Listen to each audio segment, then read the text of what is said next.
Hello friends, welcome to my channel. कैसे हैं आप सब लोग? आशा करती हूँ बहुत अच्छे होंगे।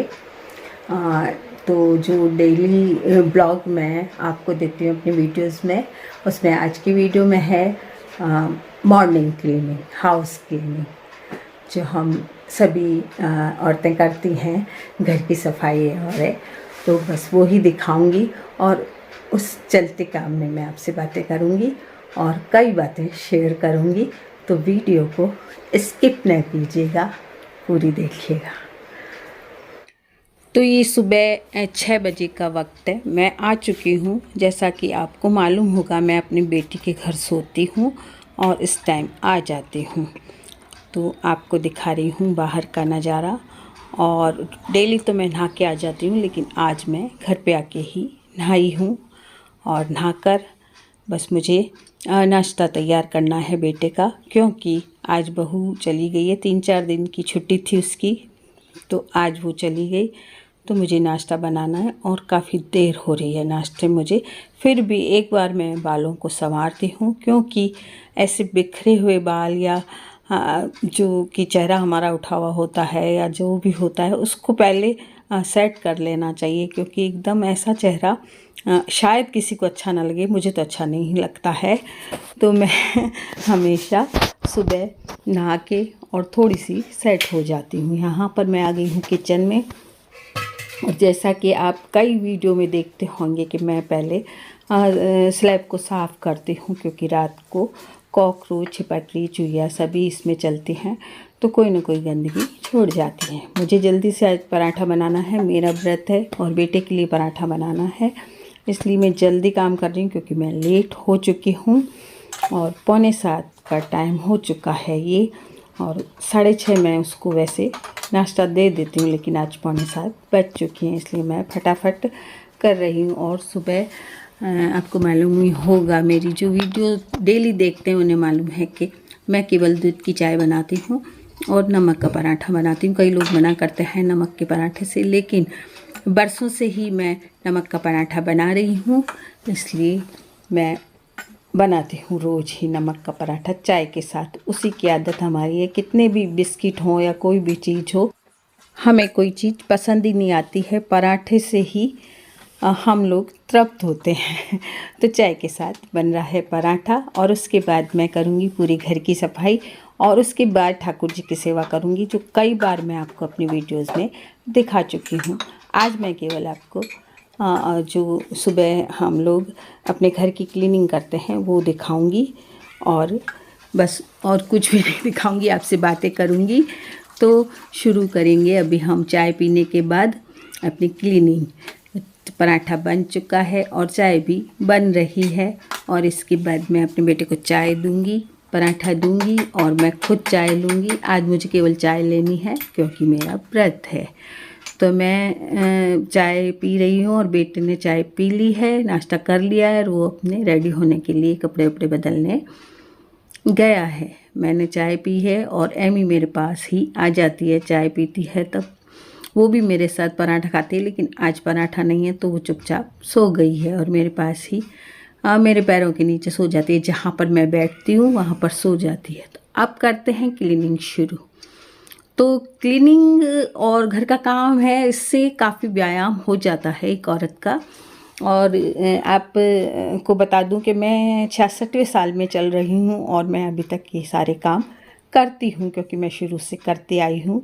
मेड का काम मुझे पसंद नहीं है। कई लोग पूछते हैं कि आपकी मेड कहाँ गई। मैंने बीच में मेड लगाई थी, लेकिन कुछ तो वो एमी से डरती है, इसलिए वो आती नहीं है, मना कर देती है। और कुछ मुझे उसकी टाइमिंग सेट नहीं होती है, जिस वक्त मैं चाहती हूँ कि वो आए उस वक्त वो नहीं आ पाती है, इसलिए मैं उसे फिर कह देती हूँ कि भाई मेरे लिए जो टाइम मैं कहती हूँ उसी वक्त आए तो ठीक है, नहीं तो मैं अपने आप कर लूँगी। और इससे मैं खुश भी रहती हूँ, एक्टिव भी रहती हूँ। चाहे आपका शरीर फिट हो ना हो, लेकिन आप फिट रहते हैं। तो ये छोटा सा ट्राइपॉड मैंने फिर मंगाया है, टूट गया था मेरा, और इससे मैं अपने रेसिपीज़ वगैरह बनाती हूँ, तब इसको काम लेती हूँ, बहुत काम आता है। 230 रुपये का है ये, और आपको दिखा रही हूँ। अभी हाथ में आ गया तो मैंने सोचा आपको दिखा दूँ। तो यहाँ पर मैं पहले झाड़ पोंछ कर रही हूँ, जिसे हम डस्टिंग बोलते हैं।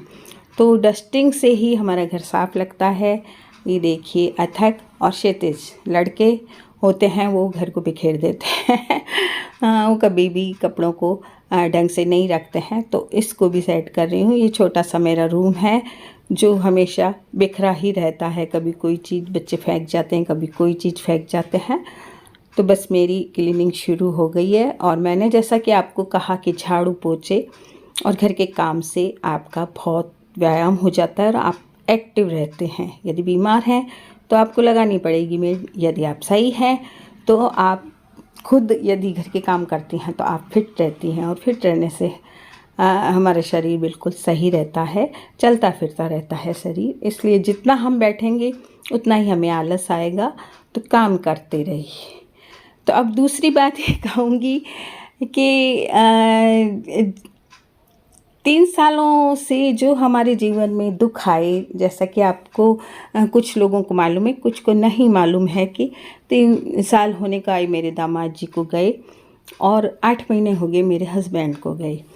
तो इस बीच जो भी दुख हमने पाए या रोए या जो भी हुआ, तो उसमें मैं ये कहूँगी कि जब इंसान रोता है तो लोग खुश होते हैं, और जब उसके हंसी के दिन आते हैं या कोई उसकी खुशी के दिन आए, उसमें लोग जाने कहाँ से खड़े हो जाते हैं।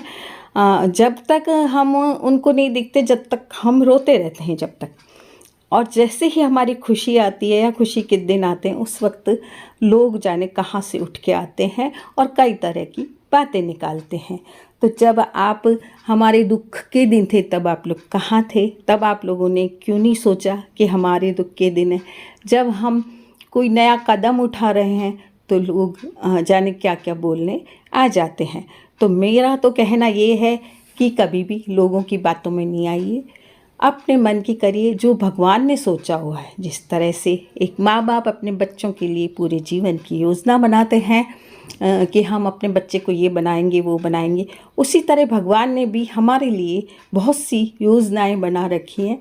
उसके बीच में हम कुछ भी नहीं कर सकते। जो कुछ होता है वो भगवान की इच्छा से होता है। भगवान की बनाई हुई योजनाओं में हम बीच में नहीं पड़ सकते हैं। हमें तो उस चीज़ को स्वीकार करना पड़ता है जो भगवान हमारे साथ कर रहा है। अगर बुरा करता है हमारे साथ भगवान, तो भी भगवान ने सोचा हुआ है। यदि अच्छा करता है तो भी भगवान ने सोचा हुआ है। तो जो कुछ हमारे जीवन में हो रहा है वो भगवान के बनाई हुई योजनाएं हैं। और हमें टेंशन में नहीं रहना चाहिए। जबकि मैं 3 साल बहुत टेंशन में रही और अभी भी रहती हूँ टेंशन में। लेकिन अब मैं ये कहूँगी कि टेंशन में नहीं रहना चाहिए, क्योंकि भगवान ने जो हमारे लिए सोच रखा है वो भगवान धीरे धीरे करता रहता है। केवल समय का इंतज़ार करना है और समय ही हमें बताता है कि आगे क्या हो रहा है। और जो हो रहा है उसे स्वीकार कीजिए। मतलब जो हमारे साथ भगवान कर रहा है उसे हमें स्वीकार करना है। और हम धीरे धीरे सभी जो मतलब मेरे बच्चे हैं, 2 मेरे लड़कियां हैं और एक मेरा बेटा है, बहू है, एक दामाद चले गए और एक दामाद हैं। हम जो 4-5 जने हैं, हम उन सब चीज़ों को स्वीकार करते जा रहे हैं जो हमारे साथ हो रहा है। लेकिन मैंने ये देखा इस बीच में कि हमारे दुख के समय में तो मतलब सब लोग चुप रहे और खुशी खुशी हमारे दुखों को देखते रहे। लेकिन जैसे ही कोई सुख का समय आता है उस वक्त न जाने कहाँ से लोग उठ के आ जाते हैं और तरह तरह की बातें बनाते हैं। तो इसमें कोई दो राय नहीं है कि जो कुछ हुआ हमारे साथ वो भी भगवान का सोचा हुआ था और जो कुछ आगे होगा वो भी भगवान का सोचा हुआ है। हम तुम बोलने वाले कुछ भी नहीं हैं, क्योंकि ये सब भगवान के द्वारा बनाई हुई योजनाएं हैं। तो जो जैसे जैसे भगवान हमें चला रहा है या हमारे जीवन को चला रहा है, उसी को हम स्वीकार करते जा रहे हैं और करते जाएंगे। हो सकता है कुछ और भी बुरा हो जाए, लेकिन क्यों सोचें। हम अपनी सोच को पॉजिटिव रखेंगे तो हम आगे मतलब कुछ काम कर पाएंगे। यदि सोच को ही हम नेगेटिव रखेंगे कि नहीं ये हो जाएगा और वो हो जाएगा, और कई लोग उठने लगते हैं और पता नहीं क्या क्या बोलने लगते हैं। तब वो नहीं उठते जब हमारे दुख के दिन होते हैं, लेकिन जब सुख, जैसे ही सुख आने लगता है लोग उठने लगते हैं और कई तरह की बातें बनाने लगते हैं। तो जो भी आगे होगा वो भगवान का सोचा हुआ होगा, और जो पहले हुआ वो भी भगवान का सोचा हुआ था। और सब कुछ, क्योंकि हमारे सोचने से कुछ नहीं होता है। हम कई तरह की योजनाएं बनाते हैं लेकिन वो पूरी नहीं होती हैं, क्योंकि भगवान ने हमारे लिए कुछ और ही सोचा हुआ होता है। हमारे सोचने से कुछ भी नहीं होता है, सब कुछ भगवान के करने से ही होता है। तो भगवान पर कई बार विश्वास उठ जाता है, लेकिन कई बार विश्वास वापस भी होने लगता है, क्योंकि फिर ऐसा लगता है कि शायद ये हमारे जीवन में लिखा था और जो हो रहा है वो भी हमारे जीवन में लिखा है। और आगे जो होगा वो क्या होगा इसका भी हमें पता नहीं है, लेकिन हम उस लय में चलते जा रहे हैं जिस लय में भगवान हमें चला रहा है। तो चलते जाइए, जैसे जैसे भगवान आपको चलाता जा रहा है वैसे वैसे चलते जाइए, और मैं भी उसी तरह से चलती जा रही हूँ। जहाँ जिस मोड़ पर भी भगवान ले जा रहा है उस मोड़ पर जाती जा रही हूँ, हिम्मत कर रही हूँ। और सब तरह की काम हमारे हिम्मत से ही होते हैं, घबराने से कुछ नहीं होता है। बहुत कुछ बुरा हो गया तो शायद अच्छा भी हो जाएगा, यही सोचकर हमें जीवन निकालना है कि जब इतना बुरा हमने सहन कर लिया तो आगे अगर कुछ और भी होता है तो उसे सहन करने की भी हम हिम्मत रखते हैं। तो कुछ होगा हमारे साथ बुरा, इसकी लोग चिंता ना करें, वो चिंता भी हमें ही सहन करनी है। यदि बुरा होगा तो भी सहन करेंगे, यदि अच्छा होगा तो भी सहन करेंगे।